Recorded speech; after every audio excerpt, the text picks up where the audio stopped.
A viewer named Mike R. commented on our last investigation with 4 words that stopped us cold. He wrote, "I bought used." That is it. No brand loyalty, no finance payment, no warranty claim sitting on a desk for 6 months. Just a 15-year-old diesel pusher that has outlasted every new unit his neighbors financed and will likely outlast the next ones too. Today we are going to show you exactly why he is right.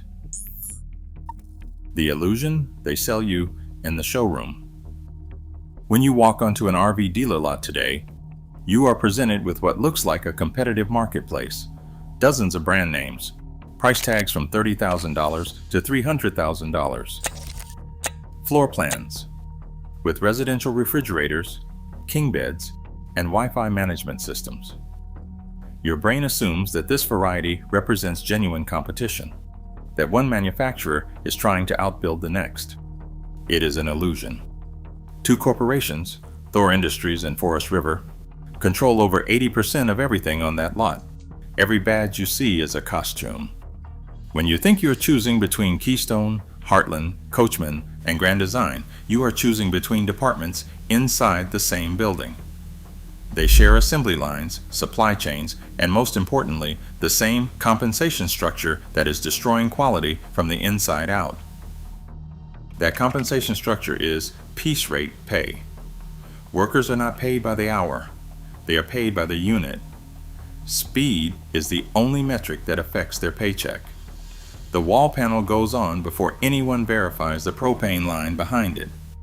The roof seal goes down before anyone confirms it is fully bonded. The unit rolls off the line, gets a fresh coat of marketing photography, and ends up on the lot at $89,000 with a 1-year warranty and a 2-year structural guarantee that the legal team has already designed to be as narrow as possible. The material they hope you never research, but the assembly problem is only the first layer. The material underneath is the second, and it is where smart buyers do their homework. The standard wall in a modern production RV is a laminated sandwich, a fiberglass outer skin, bonded to Luan plywood with water-soluble adhesive and backed by a styrofoam core. On the showroom floor, it sounds solid when you knock on it. That sound is the last good impression it will ever make. Every highway mile vibrates the roof seams. Seals crack. Water finds the gap. Water-soluble adhesive does exactly what its name describes. The glue dissolves. The plywood absorbs moisture. The bond between the fiberglass skin and the substrate fails. Large bubbles form on the exterior wall. The industry calls this delamination. What it actually means is that the structural wall of your vehicle has failed and cannot be repaired, not patched, written off. Your $89,000 asset is now worth $12,000 to a dealer willing to take it at all. That material choice, Luan plywood over aluminum composite or molded fiberglass, saved the manufacturer approximately $40 per wall panel. You paid for it with the entire value of your investment. The math dealerships never put on the whiteboard. Here is the number the salesman will never write on the whiteboard. The average new travel trailer loses between 30 and 50% of its value in the first 5 years. A $100,000 Class A motorhome is worth $50,000 to a dealer by year 5. Not because it broke, because it aged. By year 10, 60% depreciation is common. Between years 15 and 20, the depreciation curve flattens entirely. Examples include a Winnebago from 2005, a Monaco Dynasty from 2003, and a Fleetwood Bounder from 2001. These units have already hit the floor. They will not depreciate further as long as the roof is sound and the drivetrain is maintained. You can buy one for $15,000 to $25,000, use it for 5 years, and sell it for roughly what you paid. That is not possible with a new unit. You will lose $40,000 to $50,000 before your second ownership anniversary. You are financing a depreciating asset assembled under speed incentives from materials engineered to minimum cost tolerances, protected by a warranty designed to limit manufacturer liability, and financed in a way that keeps you underwater for the first decade of ownership. That is not a vehicle purchase. That is a subscription to someone else's business model. The warranty clause that protects no one.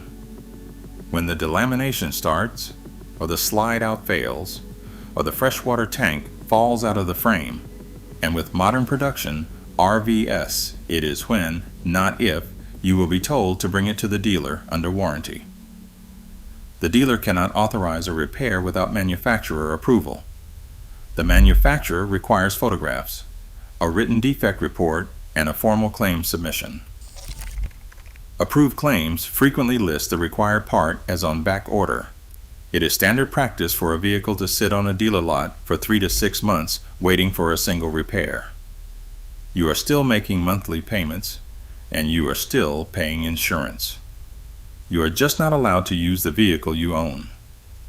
A viewer on our last investigation bought a brand new Forest River toy hauler. On one of his first trips, the freshwater tank fell out of the frame. It was not bolted on with structural brackets. It was held in place with self-tapping screws that sheared off under the weight of the water. The manufacturer denied the warranty claim on the grounds that the tank was not technically part of the structural frame. This is not an unusual outcome.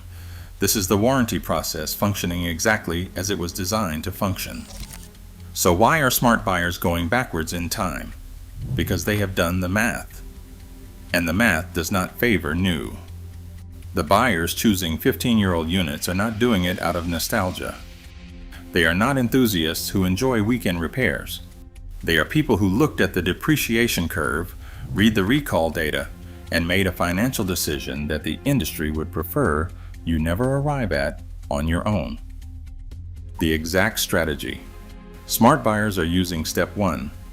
Target the depreciation floor, not the showroom floor. RVS, built from 1990 to 2008, used heavier aluminum and steel framing, fewer electronic control boards, and workforces that were not compensated by unit output. The workforce was experienced. The materials were specified for longevity, not cost reduction. Target units 15 to 25 years old from brands with documented track records: Monaco Dynasty before 2009, Fleetwood Bounder before 2008, pre-acquisition Winnebago, Coach House Platinum with one-piece fiberglass bodies. These units hit the depreciation floor years ago. You are buying a machine that has already proved itself. Step 2.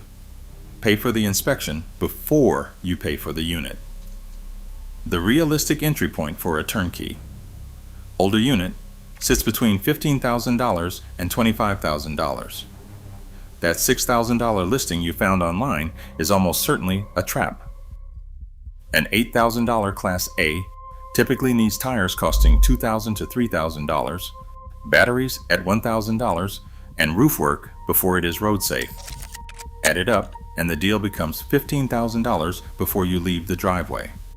A certified NRVIA inspector costs $300 to $500.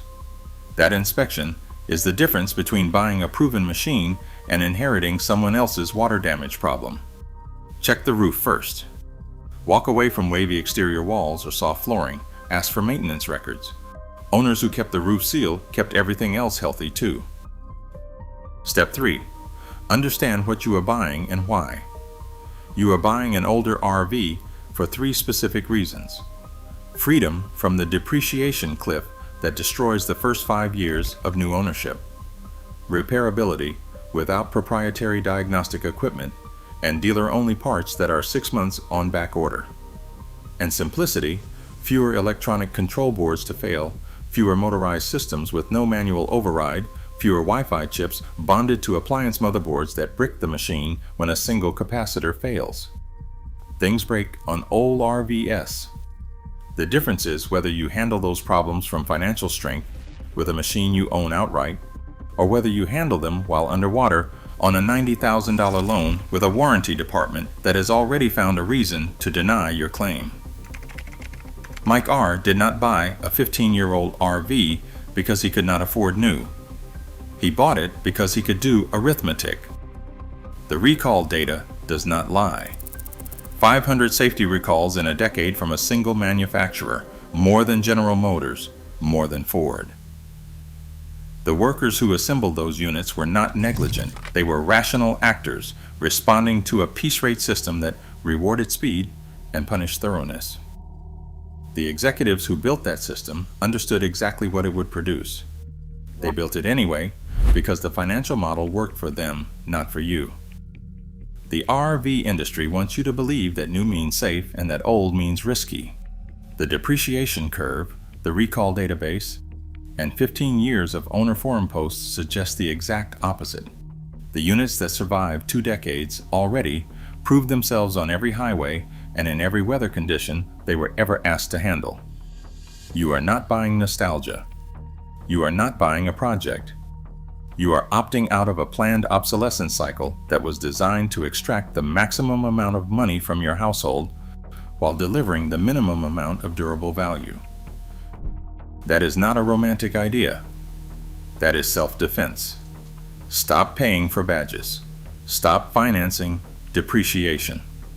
If you want to know which specific models mechanics consider the most reliable units ever built in America, watch this video next. If you like this channel, please give a thumbs up and subscribe.